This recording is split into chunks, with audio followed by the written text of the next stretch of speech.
Yanzu ana tsadar rayuwa, abubuwa guda huɗu za ku yi hattara da shi. Na farko shine police station. Kana ganin shiga matsala abu mai sauƙi ne ba, to yanzu kai hattara. Dan ka shiga cikin matsala yanzu, to sai ka kashe kusan abin da zai kamata ka sai buhun shinkafa uku. Beli ma 35,000 ne. Banda in ma kes ɗinka ya shiga criminal an ce za a kai ka kotu, to lauyoyi ma sun san da tsadar rayuwa sun ƙara kuɗinsu. Police ma sun san da tsadar rayuwa sun ƙara kuɗinsu. To haka ne za ka ta kuce sai ka gane koranka. To yanzu kai ɗan masifa ne, kai ɗan banga ne, ka kwantar da hankalinka ka zauna fa saboda tsadar rayuwa. Na biyu shine kai ne kullum ka ga abu a kan titi da datti da komai sai ka ce za ka ci. Da za ka iya ci ka je ka sai ko ɗan tetracycline ka sha. Yanzu ana tsadar rayuwa, ka dan ka ci wani abun da baka san kashi bai baka ko malaria da typhoid, to asibiti su ma sun san da tsadar rayuwa. Consultation fee ma shi ma kuɗi ne, ya kusan kwatan a buhun shinkafa. Kafin a baka maganin ma abin ya kai ga za a baka gado, to ka shiga uku. Sai an kusa sai da fili.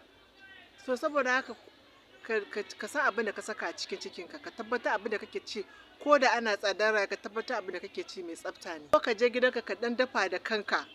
Kada ka ce komai ka gani a kan titi ana tsadar rayuwa sai dai ka rinka sa bakinka saboda kana jin yunwa. Na uku, kai ne ikenga, kana ganin kana da ƙarfi ko kowa ka gani za ka ce za ka ba da ciki, kai hattara.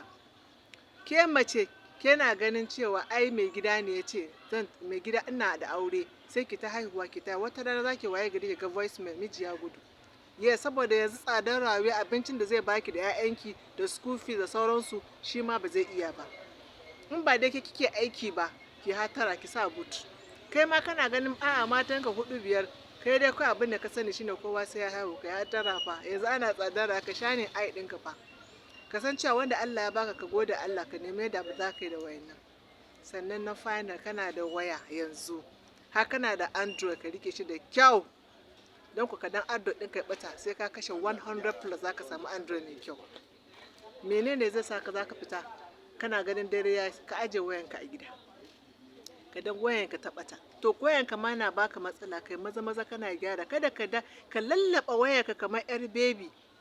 Kada ka sa ta a ruwa, kana gama amfani ka nemo mata wuri da za ka ajiye mata. Yanzu waya fa ta zama sarki. Akwai ma wayan 1 million 2 million yanzu. Wanda yake wasa da wayan shi ya hattara. Saboda wayannan abubuwa guda huɗu da na faɗa, in mutum ya hankali da su, to za ka yi tsadar rayuwarka lafiya lau. Wallahi tallahi.